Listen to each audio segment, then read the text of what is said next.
আসসালামু আলাইকুম রহমতুল্লাহ। আমি লিজা আক্তার আমাদের ইউটিউব চ্যানেল থেকে জানাচ্ছি আপনাদের সবাইকে স্বাগতম।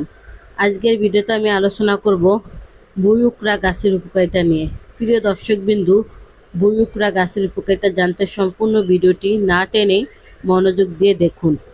বুয়ুকরা, যা অনেক এলাকায় জগলি বা জলপিপলি নামেও পরিচিত, এটি সাধারণত জলাশয়ের ধারে বা স্যাঁতসেঁতে ঘাসের মাঠে দেখা যায়। এই উদ্ভিদটি আয়ুর্বেদিক এবং লোকচিকিৎসায় বিভিন্নভাবে ব্যবহৃত হয়। এর প্রধান কিছু উপকারিতা উল্লেখ করা হলো। এই গাছের কচি ঢাল ও পাতার রস শিশুদের বদহজম এবং ডায়রিয়া সারাতে ব্যবহার করা হয়। এটি রুচি বাড়াতে এবং পেটের বায়ু কমাতে সাহায্য করে। চর্মরোগ ও ব্যথার জন্য পাতা বেটে প্রলেপ দিলে বিষাক্ত ফোড়া, আলসার এবং শরীরের ফোলাভাব কমে। হাঁটু বা জয়েন্টের ব্যথায় এই গাছের রস বা পেস্ট মালিশ করা হয়।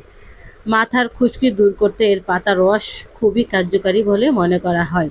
অন্যান্য উপকারিতা: মুখের স্বাস্থ্য, দাঁতের মাড়ি থেকে রক্ত পড়া বন্ধ করতে এটা টাটকা রস লাগানো হয়।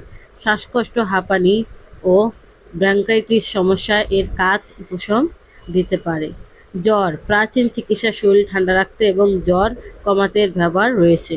সতর্কতা: যে কোনো ভেষজ উদ্ভিদ ব্যবহারের আগে অবশ্যই একজন আয়ুর্বেদ চিকিৎসকের পরামর্শ নেওয়া উচিত, কেননা এর ব্যবহারের নিয়ম সম্পর্কে অভিজ্ঞ আয়ুর্বেদ চিকিৎসকেরাই জানেন। এই গাছটি তার নানা গুণের কারণে সে প্রাচীনকাল থেকে আয়ুর্বেদ ভেষজ ওষুধ হিসেবে ব্যবহৃত হয়। আমরা থ্যালাসেমিয়া বা রক্তশূন্যতা সহ সকল রোগের আয়ুর্বেদ চিকিৎসা দিয়ে থাকি। আয়ুর্বেদ ওষুধ গাছগাছলা দ্বারা তৈরি করা হয়, এর কোনো পার্শ্ব প্রতিক্রিয়া নেই। তাই আসুন আমরা নিজেও সুস্থ থাকি, পরিবারের সবাইকে সুস্থ রাখি।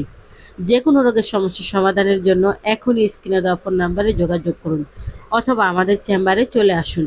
আমাদের চেম্বারের ঠিকানা হলো কাউন্দিয়া বাজার, দিয়াবাড়ি ঘাট, ঢাকা মিরপুর 1। প্রিয় দর্শকবিন্দু, এত সময় আমাদের সাথে থাকার জন্য আপনাদের সবাইকে অনেক অনেক ধন্যবাদ। আজ এ পর্যন্তই। সবাই ভালো থাকেন, সুস্থ থাকেন। দেখা হবে পরবর্তীতে নতুন কোনো ভিডিও নিয়ে। আসসালামু আলাইকুম রহমতুল্লাহ। আল্লাহ হাফেজ।